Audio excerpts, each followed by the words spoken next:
भगवान की जय। प्यारे कृष्ण कन्हैया लाल की जय। श्री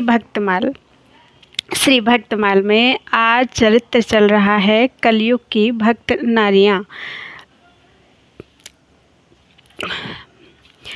श्री जीवाबाई जी भगवान श्री कृष्ण की अनन्य भक्त थीं। आपका जन्म ब्राह्मण कुल में हुआ था। अनन्य प्रेम के प्रभाव से सभी लोग आपको आदर की दृष्टि से देखते थे। संपर्क में आने वाली सभी नारियों को आप भगवान की भक्ति की शिक्षा दिया करती थीं। इस नारी जगत में आप विशेष सम्माननीय थीं। एक बार इनके पुत्र को शीतला निकली। लोगों ने शीतला देवी की मान्यता पूजा का आग्रह किया। पतिदेव ने भी विशेष जोर दिया, पर आपने किसी की एक न सुनी। अपने इष्ट देव श्याम सुंदर का ही स्मरण करती रही। पतिदेव ने क्रोधित होकर कहा कि कहना नहीं मान रही हो, यदि बालक मर गया तो तुझे भी मैं जीवित ही जला दूंगा। श्री जीवा जी ने कुछ भी उत्तर नहीं दिया, क्योंकि उन्हें भगवान में अटूट विश्वास था। वे जीवन मरण के मोह में नहीं थीं। बालक की दशा बिगड़ती गई और अंत में उसका प्राणांत हो गया। पति ने तरह तरह की खरी खोटी सुनाई। श्री जीवा जी ने बिना किसी विषाद के शमशान में जाकर चिता तैयार की और मृत बालक को गोद में लेकर जलने के लिए चिता पर बैठ गईं। ऐसा करने से सभी लोगों ने और स्वयं पतिदेव ने भी मना किया, परंतु अपने पतिदेव के प्रथम वाक्य को सत्य करने का निश्चय करके जीवित ही जलना चाहा। ऐसी आपकी दृढ़ता को देखकर प्रभु प्रसन्न हो गए और गोद का बालक जीवित हो गया। यह देख सुनकर सभी को भगवत भक्ति की महिमा का ज्ञान हुआ। सबने इन्हें प्राप्त करने की इच्छा की। इसे प्राप्त करने की इच्छा की अनन्य निष्ठ भक्त का योगक्षेम भगवान स्वयं वहन करते हैं। यह सत्य हो गया। बोल वृंदावन बिहारी लाल की जय। अगला चरित्र है श्री जेवासी जी। जेवासी जी श्री लाखा भक्त की धर्मपत्नी थीं। आप सर्वदा अपने पतिदेव की रुचि के अनुसार ही संतों की खूब सेवा करती थीं। जब श्री लाखा जी ने जगन्नाथ जी की यात्रा की, उस समय आपने घर पर रहकर श्री लाखा जी से भी अच्छी संत सेवा की। इनके सद्भाव से एक दिन कई महान सिद्ध संतों ने दर्शन देकर आशीर्वाद दिया और कहा, श्री लाखा जी को आज भगवान ने पालकी पर बैठाकर शीघ्र अपने पास बुलाया है। यह सुंदर समाचार जेवासी जी को सुनाकर वे संत अंतर्धान हो गए। बोल वृंदावन बिहारी लाल की जय। अगला चरित्र है श्री कीकी जी। आप जाड़ा मेरु की पुत्री एवं लाखाचारण की पत्नी थीं। संवत 1600 में अकाल पड़ने पर आपने पूर्वजों की संपत्ति से खूब धन बांटा। भगवत कृपा से धन की विशेष वृद्धि हुई। आपके भक्ति के प्रभाव को देखकर सभी लोग भक्तनिष्ठ हो गए। इनके पुत्र श्री नरहरिदास जी चारण हुए। माता के प्रभाव से ये भी भक्त हुए और इन्होंने विक्रम संवत 1787 में अवतार चरित नामक ग्रंथ की रचना की। बोल वृंदावन बिहारी लाल की जय। अगला चरित्र है श्री गंगाबाई जी। श्री गंगाबाई जी श्री गुरुदेव को ही गोविंद का स्वरूप मानती थीं। विवाह के पूर्व ही इन्होंने गुरुदेव से दीक्षा लेकर भजन पाठ में अपना मन लगाया। समय पर पिता माता ने आपका विवाह कर दिया। गौने के समय इनके पतिदेव इन्हें लेने आए। ये अपने गुरुदेव को प्रणाम करने गईं। तब गुरुदेव ने आशीर्वाद दिया कि तेरो पति 80 वर्ष तक जीवित एवं स्वस्थ रहे।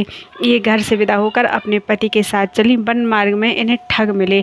इन्होंने इनके पति को मारकर सब धन आभूषण छीन लिए। तब आपने अपने गुरुदेव का ध्यान करके प्रार्थना की, प्रभु आपका आशीर्वाद मिथ्या नहीं हो सकता है। फिर यह सब कैसे हुआ? इनकी सच्ची गुरुवाक्य निष्ठा से प्रभु झट वहीं प्रकट हो गए और उन्होंने इनके पतिदेव को जीवित कर दुष्टों को दंड दिया। इससे इनके पति भी परम भक्त हो गए और दंपति ने आजन्म भगवत भजन किया। बोलो वृंदावन बिहारी लाल की जय। अगले चरित्र हैं श्री हरि के सम्मत भक्तों के। नर वाहन वाहन बरिस जापू जयमल बीदावत अंत धारा रूपा अनभई उदारावत गंभीरा अर्जुन जनार्दन गोविंद जीता दामोदर सांपिले गदा ईश्वर हेम विदिता मयानंद महिमा अनंत गुण ले तुलसीदास हरि के सम्मत जे भगत ते दासन के दास। श्री नरवाहन जी, श्री वाहन बरीश जी, श्री जापू जी, श्री जयमल जी, श्री बीदावत जी, श्री जयंत जी, श्री धारा जी, श्री रूपा जी, श्री अनुभवी जी, श्री उदारावत जी, श्री अर्जुन जी गंभीरे, श्री जनार्दन जी, श्री गोविंद जी, श्री जीता जी सांपले ग्रामवासी, श्री दामोदर जी, श्री गदा जी, श्री ईश्वर जी, श्री हेम वेदिता जी, श्री मयानंद जी और गुढ़ीरे ग्रामवासी श्री तुलसीदास जी। इन सभी संतों की महिमा अनंत है। जो भक्त सदा भगवान के मत से सहमत हैं, मैं उनके दासों का दास हूँ। इनमें से हरि के सम्मत कुछ भक्तों का चरित्र संक्षेप में इस प्रकार है। सबसे पहला चरित्र है श्री नरवाहन जी। महाप्रभु श्री हित हरिवंश गोस्वामी जी से दीक्षा लेने से पूर्व श्री नरवाहन जी डाकुओं के सरदार थे। ये यमुना तट पर स्थित भैगांव वासी थे। वहाँ इनकी गढ़ी के अवशेष अभी भी विद्यमान हैं। लोधी वंश का शासन संवत 1583 में समाप्त हो जाने के बाद दिल्ली के आसपास कुछ समय तक अराजकता की स्थिति रही थी। इस काल में नरवाहन ने अपनी शक्ति बहुत बढ़ा ली थी और संपूर्ण ब्रजमंडल पर अपना प्रभुत्व स्थापित कर लिया था। आसपास के नरेश तो इनसे डरने ही लगे थे। ये दिल्ली के शासकों की आज्ञा का उल्लंघन करने लगे थे। वृंदावन उस समय एक घना जंगल था। श्री चैतन्य महाप्रभु की कृपा पात्र कुछ बंगाली संत यहाँ बचने की चेष्टा कर रहे थे, किंतु डाकुओं के आतंक से यहाँ जम ही नहीं पा रहे थे।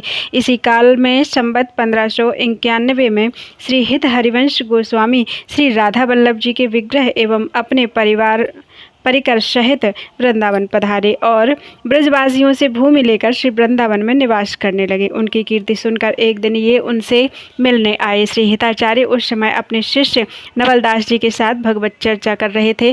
नरवाहन जी एक तरफ बैठकर उसे सुनते रहे और अपलक नेत्रों से महाप्रभु जी के दर्शन करते रहे। उस समय इनको ऐसा लग रहा था कि वे किसी घोर निद्रा से धीरे धीरे जाग रहे हैं और उनके चारों ओर एक अद्भुत प्रकाश फैलता जा रहा है जो अत्यंत सुहावना और शांतिदायक है। इनके हृदय में निर्वेद का भाव उठने लगा और इनको अपने पिछले हिंसापूर्ण कृत्यों पर पश्चाताप होने लगा।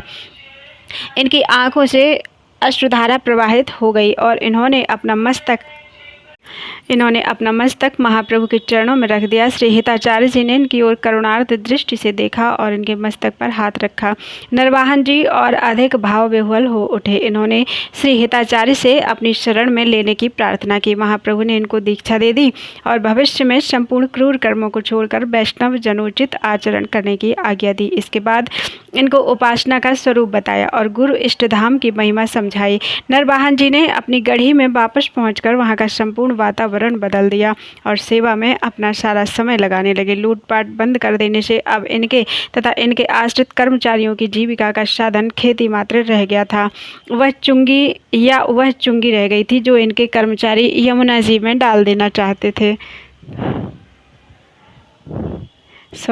जो इनके कर्मचारी यमुना जी में गुजरने वाली मालवाहक नौकाओं से लेते थे। इनके आचरण परिवर्तन की सूचना चारों ओर फैल गई। दबदबा समाप्त हो जाने के कारण इनके कर्मचारियों को चुंगी वसूलने में कठिनाई पड़ने लगी। कुछ ही दिन बाद एक जैन व्यापारी कई नावों में बहुमूल्य सामान लादे हुए यमुना जी में दिल्ली से आगरा की ओर यात्रा कर रहा था। व्यापारी ने कई बजरों अर्थात बड़ी नावों में अपने साथ बंदूकों से सुसज्जित सैनिक तैनात कर रखे थे और वह किसी को चुंगी देने को तैयार नहीं था।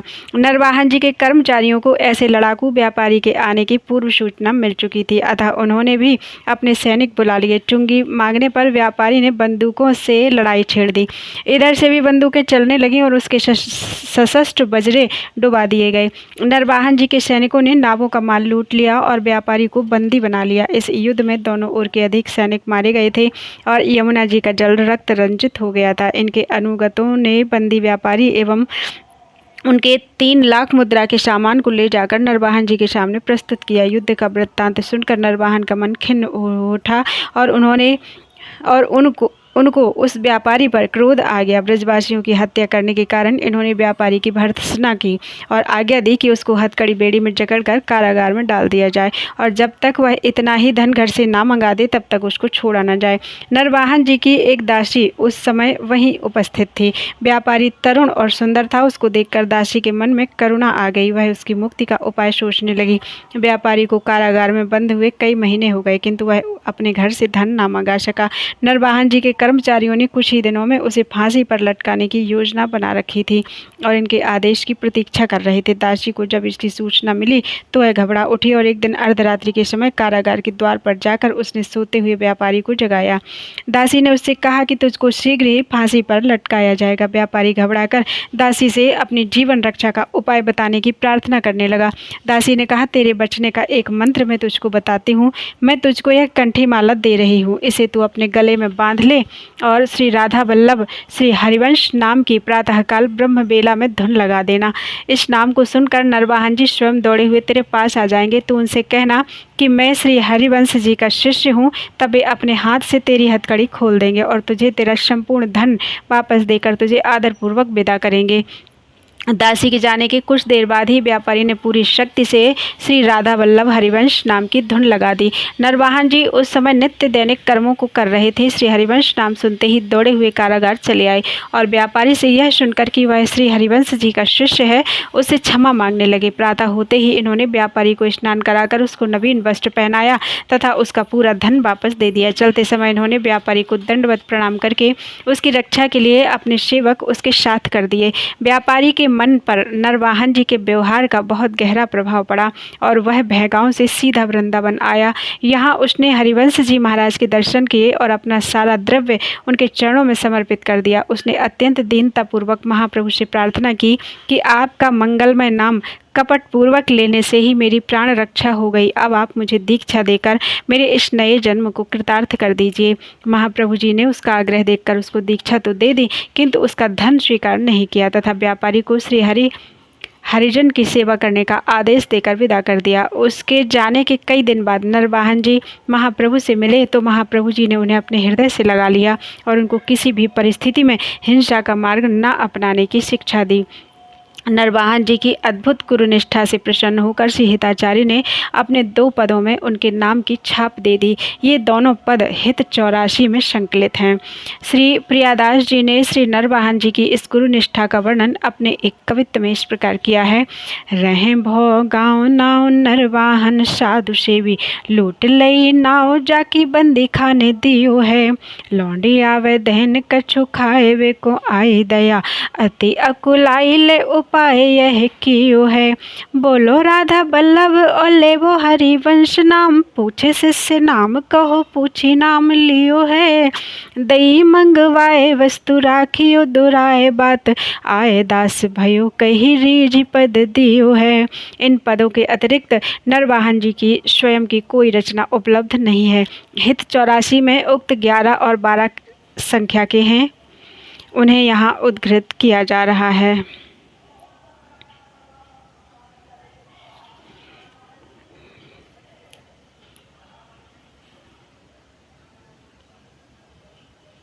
इन पदों की मुझे तर्ज नहीं पता है, कोशिश करके मैंने देख लिया। अब मैं शुरू कर रही हूँ। मंजुल कल कुंज देश राधा हरि विशद वेश, राका नव कुमुद बंधु शरद जामिनी। सावल दुति कनक अंग बेहरत मिले एक संग, नीरद मन नील मध्य लसत दामिनी। अरुण पीत नव दुकूल अनुपम अनुराग मूल, सौरभ जुत सीत अनिल मंद गामिनी। किस लय दल रचित सैन, बोलत पिय चाटु वैन, मान सहित प्रतिपद प्रतिकूल कामिनी। मोहन मन मथत मार, परसत कुचनी बिहार, बेपथ युत नेति नेति बदत भामिनी। नरवाहन प्रभु सुकेली, बहुविधि भर भरत झेली, सौरभ रस रूप नदी जगत पावनी। चल ही राधिके सुजान, तेरे हित सुख निधान, रास रचो श्याम तट कालिंद नंदिनी। निरतत जुवती समूह, राग रंग अति कुतूह, बाजत रस मूल मुरलिका आनंदिनी। बंसी बट निकट जहाँ, परम रमन भूमि तहाँ, सकल सुखद मलय बहे वायु मन नंदिनी। जाति ईसद विकास कानन अतिशय सुबास, राका निश शरद मास विमल चंदनी। नरवाहन प्रभु निहारी, लोचन भरी घोष नारी, नख सिख सौंदर्य काम दुख निकंदिनी। बिलसहु भुज ग्रीव मेलि, भामिनी सुख सिंधु झेली, नव निकुंज श्याम केली जगत बंदिनी।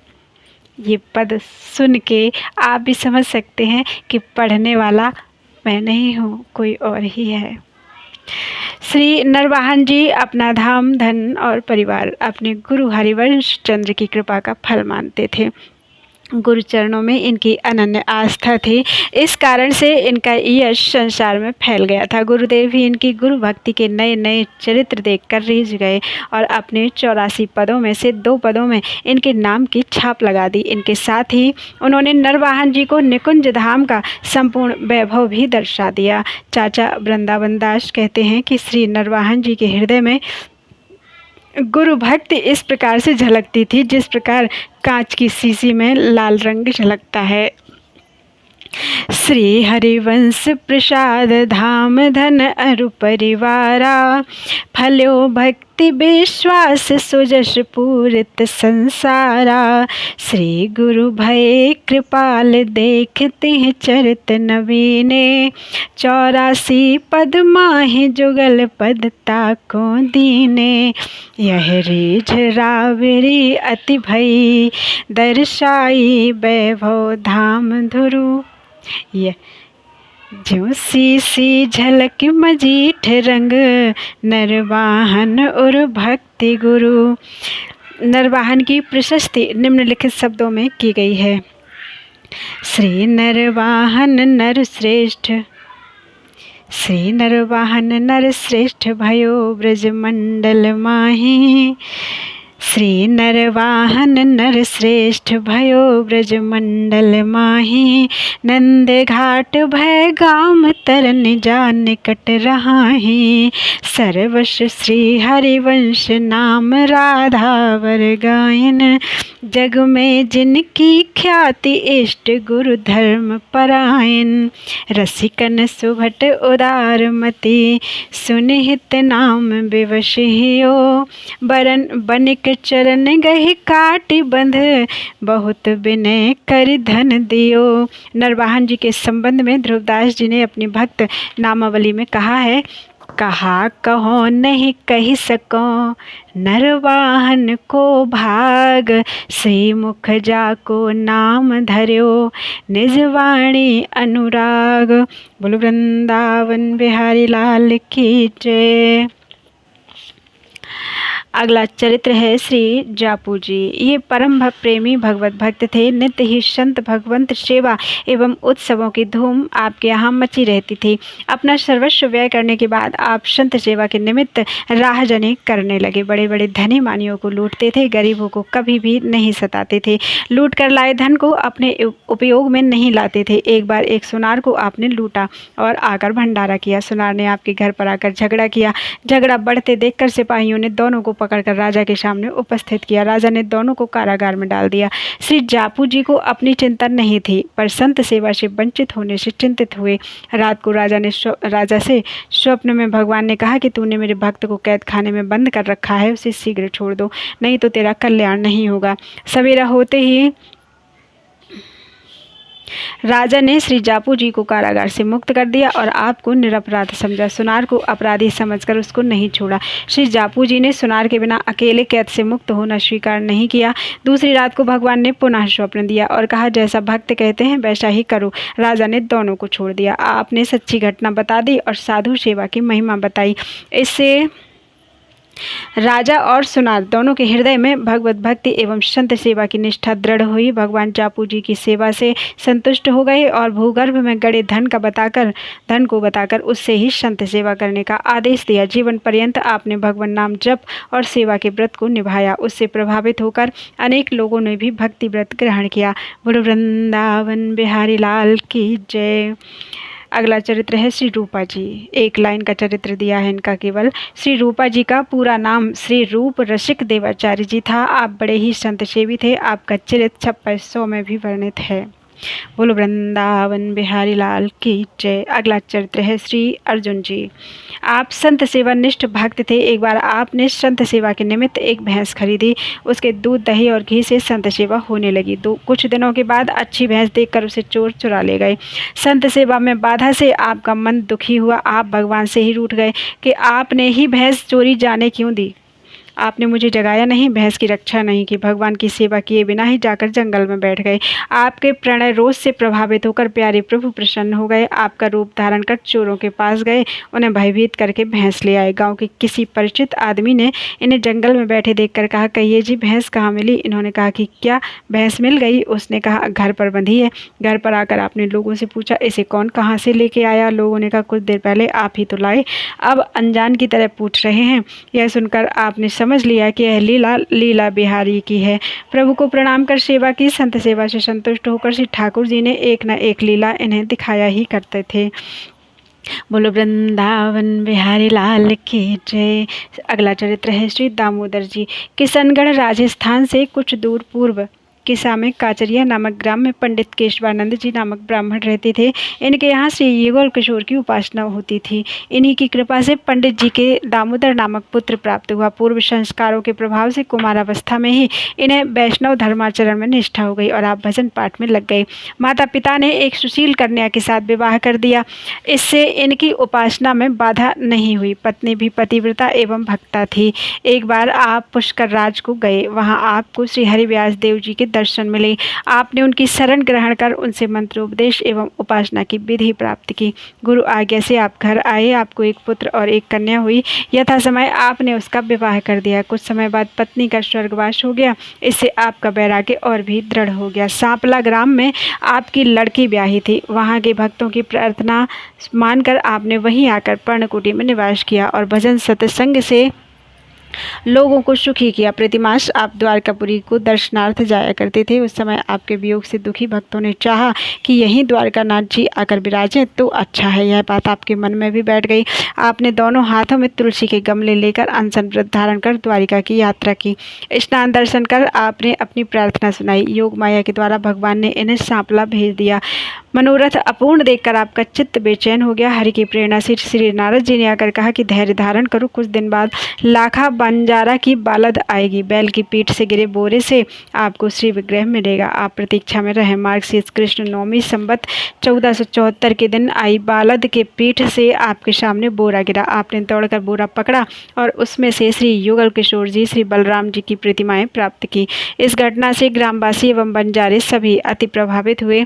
प्रतिमाएं पर्णशाला में पधराई गई। पश्चात लाखा बंजारे ने एक भव्य मंदिर बनाया और सबों की ओर से सेवा पूजा का विशेष प्रबंध हुआ। आपने बड़े लाड़ चाव के साथ सेवा की। प्रतिवर्ष भाद्र शुक्ल एकादशी को जल यात्रा का उत्सव होता है। श्री दामोदर जी की भक्ति के प्रभाव से जीवों का कल्याण हुआ। बोलो वृंदावन बिहारी लाल की जय। अगला चरित्र है श्री मयानंद जी। आनंदमय श्री मयानंद जी गुरु गोविंद के समान ही संतों का भी सत्कार किया करते थे। अपने को भक्तों का दासानुदास कहते थे। एक बार आपको एक बहुत बढ़िया बारीक चादर ओढ़े देखकर एक साधु ने व्यंग करते हुए कहा कि सेवक का यह धर्म नहीं है कि स्वामी को उघारा रहने दे और स्वयं चादर ओढ़े। यह सुनकर आपने कहा कि यह चादर तो भगवान ने हमें ही ओढ़ने को कहा है।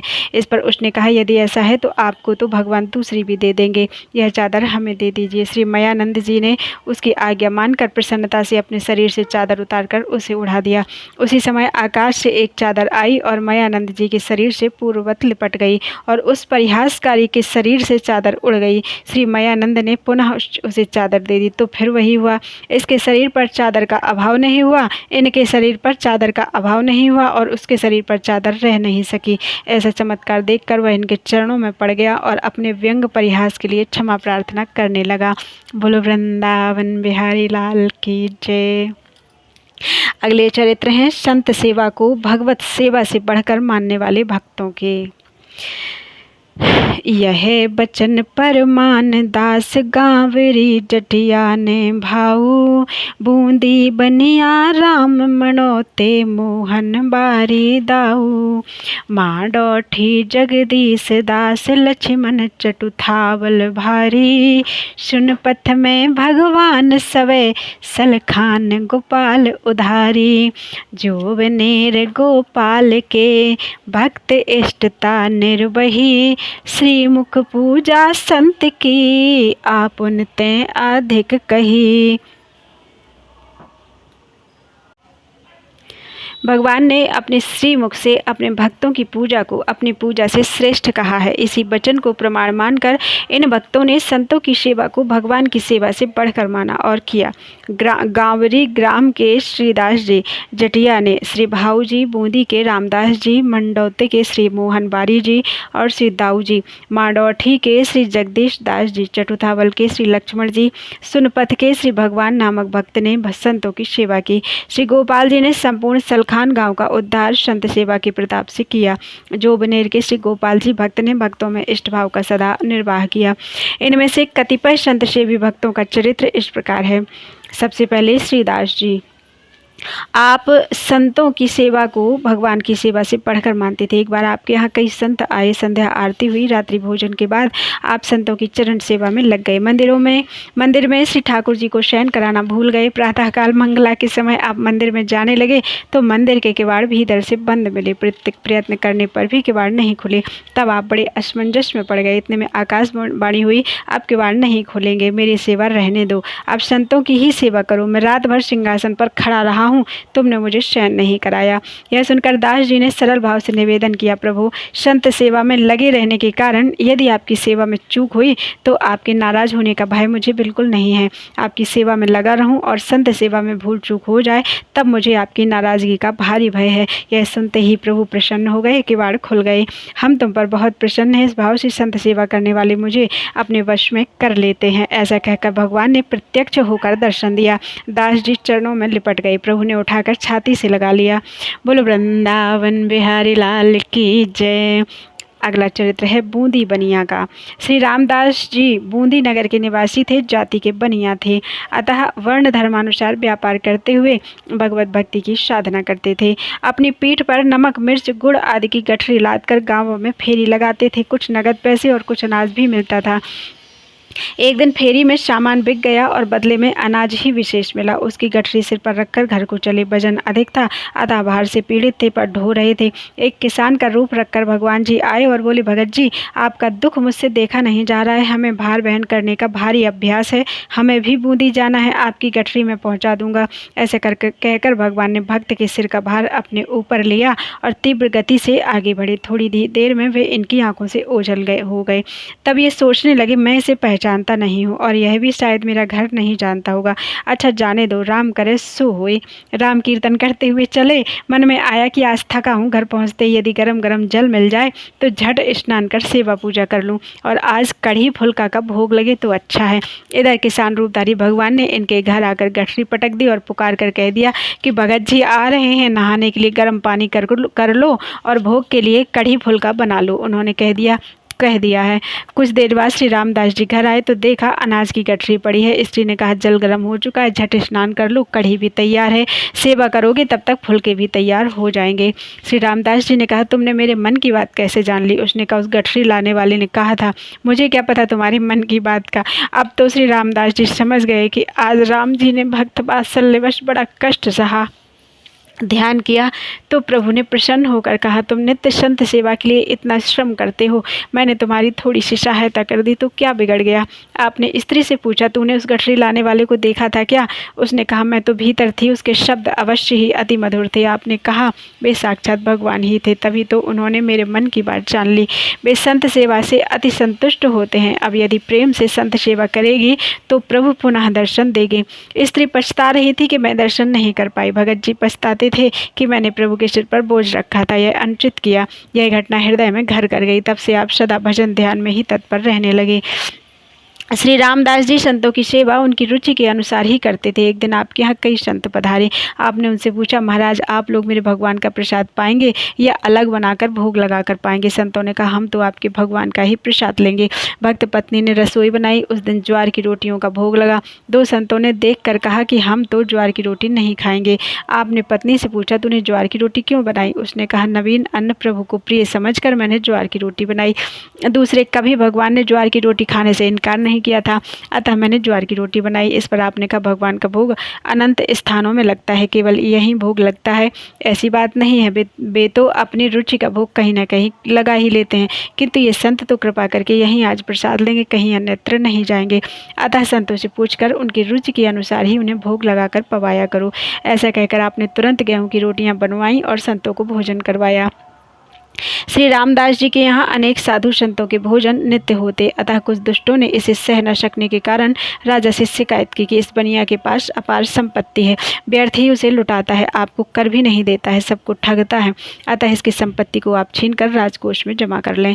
राजा ने उनकी बात मानकर सिपाही भेजे, बुलाकर कहा, तुम हमारा कर दो, अन्यथा तुम्हारी संपत्ति जब्त कर ली जाएगी। भगत जी ने कहा, मेरे पास धन का संग्रह नहीं है, जो कुछ कमाता हूँ उसे संत सेवा में लगा देता हूँ, आप मेरे घर की तलाशी ले लें, जो भी सोना चांदी हो वह आप ले जाएं। किसी ने राजा को उकसाते हुए कहा, नींबू बनिया आम ये दावे ते रस दे। राजा ने इन्हें कारागार में बंद कर दिया और घर का संपूर्ण अन्न धन छीनने का विचार किया। श्री रामदास जी के मन में चिंता हुई। सेवा में बाधा जानकर आपने श्री राम लक्ष्मण लाल का स्मरण किया। श्री लक्ष्मण जी ने प्रकट होकर इन्हें बंधन से मुक्त कर दिया। स्वयं कारागार में रामदास का रूप धारण कर बंध गए। पुनः इनके घर पर संत सेवा की धूम देखकर लोगों ने राजा से फिर चुगली की। राजा ने कहा, हमने तो उसे कारागार में बंद करवा दिया है, फिर वह घर पर कैसे संत सेवा कर रहा है? राजा ने सिपाहियों से कारागार में जाकर देखने को कहा तो वहां रामदास बंद थे। पुनः शिकायत करने वालों के साथ जाकर उनके घर पर देखा तो दोनों जगहों पर रामदास है। यह सुनकर राजा ने दोनों को दरबार में हाजिर करने का हुक्म दिया। दरबार में आते आते श्री लक्ष्मण जी अंतर्धान हो गए। रहस्य जानकर राजा आपके चरणों में पड़ गया, अपराध क्षमा के लिए विनती करने लगा। आजीवन आपने संत सेवा का व्रत निभाया। आपसे प्रेरणा प्राप्त कर राजा प्रजा सभी ने भक्त भगवंत सेवा का नियम लिया। बोलो वृंदावन बिहारी लाल की जय। भक्तवर श्री लक्ष्मण जी, आप बड़े सद्भाव से साधुओं की सेवा करते थे। बिना किसी रोक टोक के आपके यहाँ संतों का दिन रात आवागमन रहता था। आपकी इस उदारता को देखकर एक दुष्ट ने भी संत वेश धारण कर लिया और कई दिन तक आपके यहाँ रहा। आप उसकी भी सेवा करते रहे क्योंकि आप वेशनिष्ठ संत थे। एक दिन मौका पाकर वह भगवान के मंदिर में घुस गया। भगवान के आभूषण पार्षदों को लेकर भाग चला। यह देखकर भगवान ने एक सिपाही का रूप धारण कर उसे जा पकड़ा और उसे श्री लक्ष्मण भक्त के पास लाए और बोले, देखो यह तुम्हारे मंदिर का सामान चुरा कर ले जा रहा था। आपने कहा, इस संत को सामान की आवश्यकता होगी इसलिए ले जा रहे हैं। मेरे पास जो कुछ है इन्हीं का है, इन्हें ले जाने दो। इसमें ना तो चोरी है और ना ही इन्हें दंड दिया जा सकता है।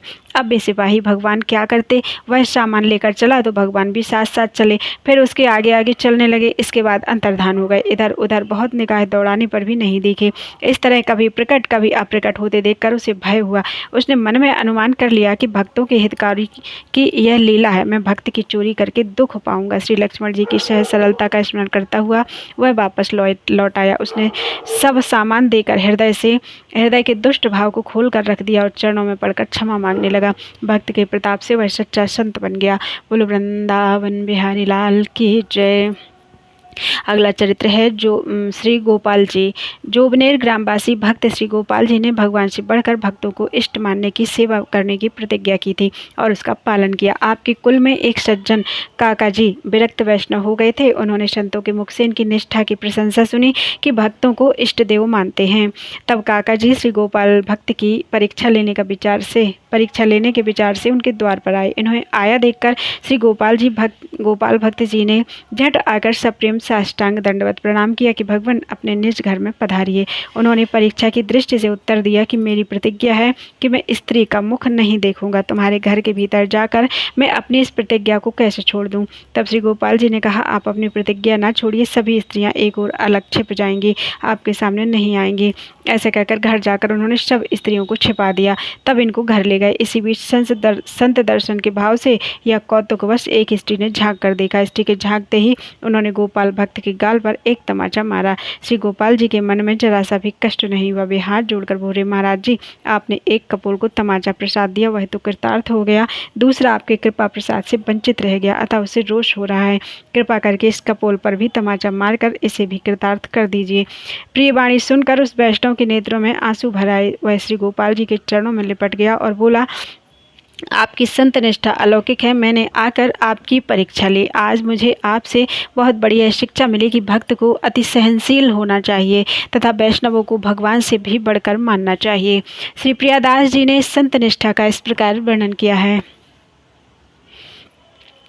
जोब निर्वास सो गोपाल भक्त इष्ट ताकू कियो निर्वाह बात मोको लागी प्यारिये भयो हो विरक्त को कुल में प्रसंग सुन्यो आयो यो परीक्षा लेने द्वार पे बिचारिये आए पर्यो पाए पाए धारो निज मंदिर में सुंदरी न देखो मुख पन कैसे टारिये चलो जिन टारो तिया रहेंगी किनारो करी चले सब छिपी न को देखी आके मारिये एक पे तमाचो दियो दूसरे ने रोस कियो देवो या कपोल पयो बानी कही प्यारी है सुन आंसू भर आए जाए लपटाए पाए कैसे कही जाए यह रीति कछु न्यारी है भक्त इष्ट सुनियो मेरे बड़ो अचरज भयो लई में परीक्षा भाई शिक्षा मोको भारी है बोले वकुलाए अजु पये कहाँ भाई ए पे साधु सुख पाए कहे यही मेरी जारी है।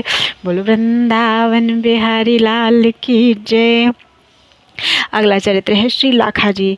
मुरधर खंड निवास भूप सब आज्ञाकारी राम नाम विश्वास भक्त पद रज व्रत धारी जगन्नाथ के द्वार दंडौतनि प्रभु पे धायो दई दास की दादी हुंडी कर फेरी पठायो सुरधुनि ओघ संसर्ग ते नाम बदल कुछित नरो परमहंस बंसनी में भयो विभागी बानरो।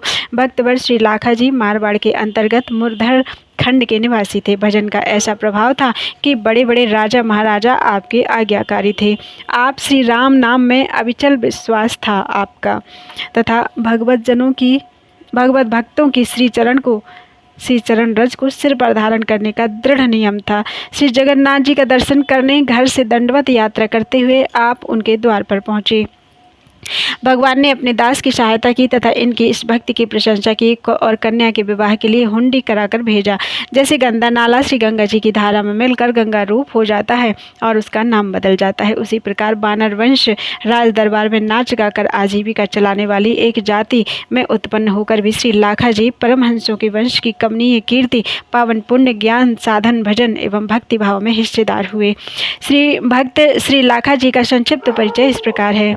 श्री लाखा जी मारवाड़ के बानर वंशी थे।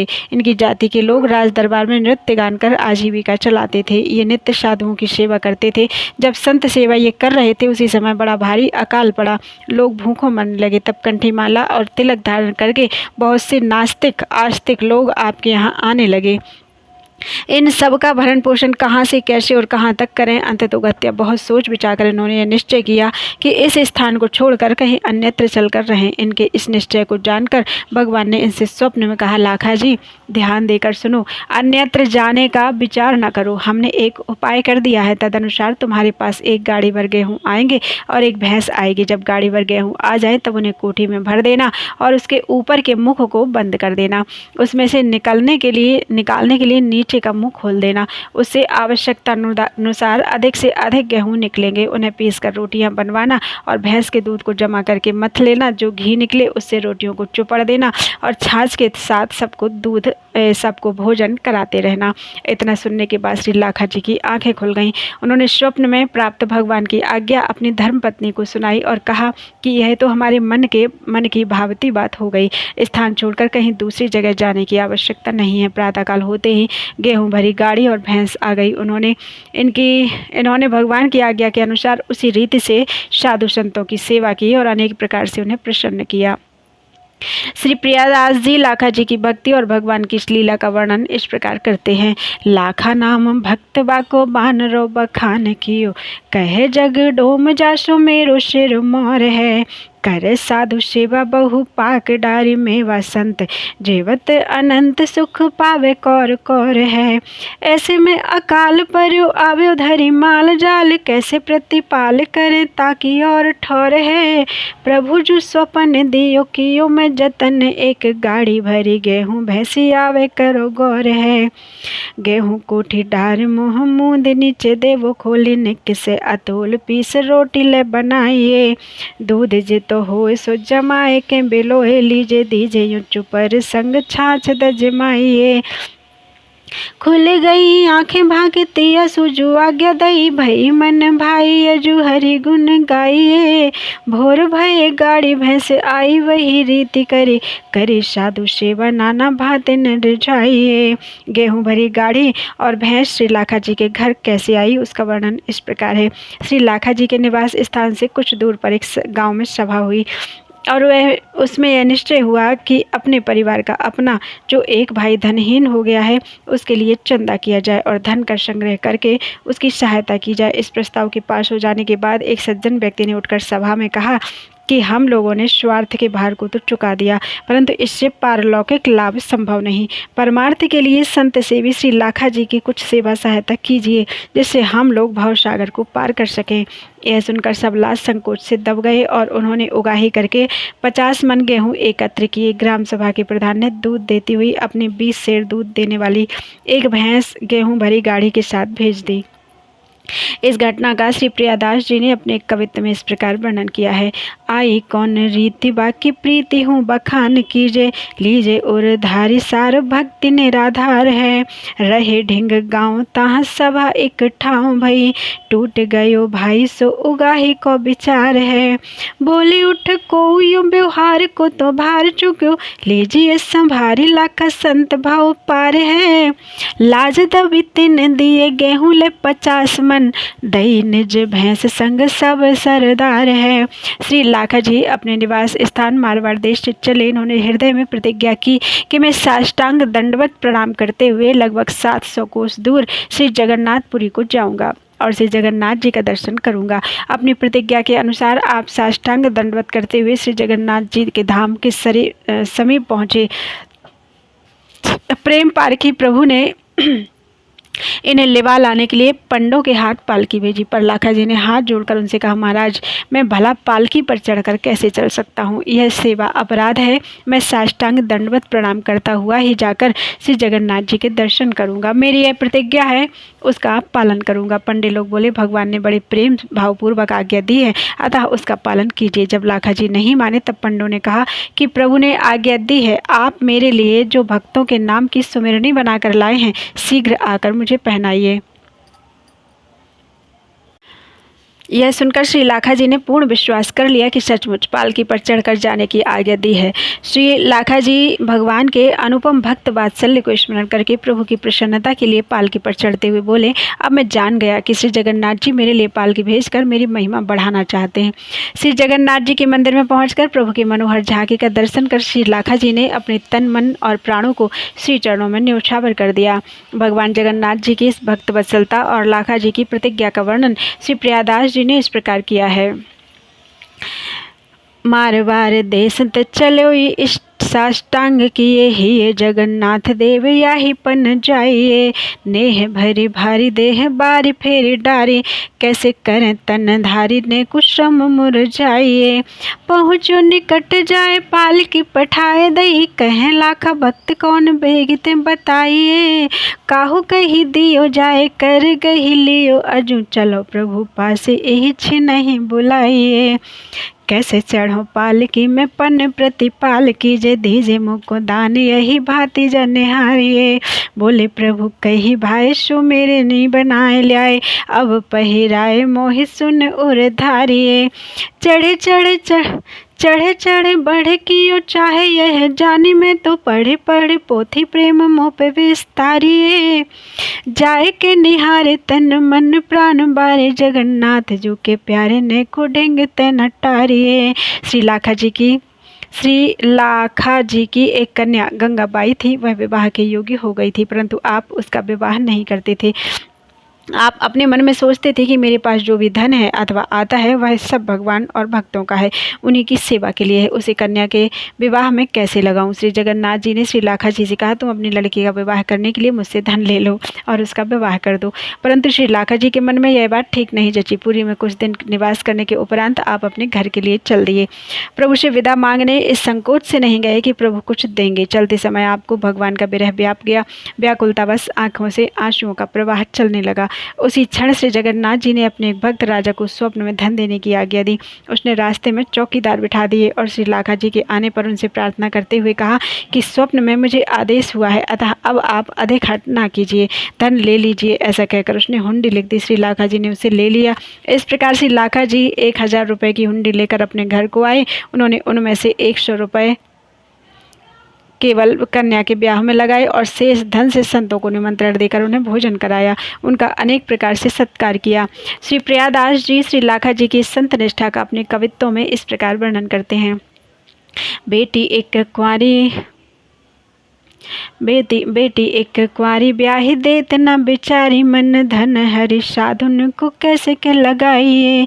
कीजे या को काज कही जगन्नाथ देव जू ने, लीजे मुँह पे द्रव्य उड़ने कहूँ न आइए। विदा पे न भय चले ड्रग भरी, लिए गए आगे नृप भक्त मग चौकी अटकाइए। दियो है सुपन प्रभु जिन हट करो अजू, हुंडी लिख दई नई बिने के जताइए। हुंडी 100,000 की यूं लेके गृह द्वारे आए, तामे ते लगायो शौक बेटी ब्याह कियो है। और सब संतनि बुलाए के खवाए दियो, लिए पगदास सुख राशि पन लियो है।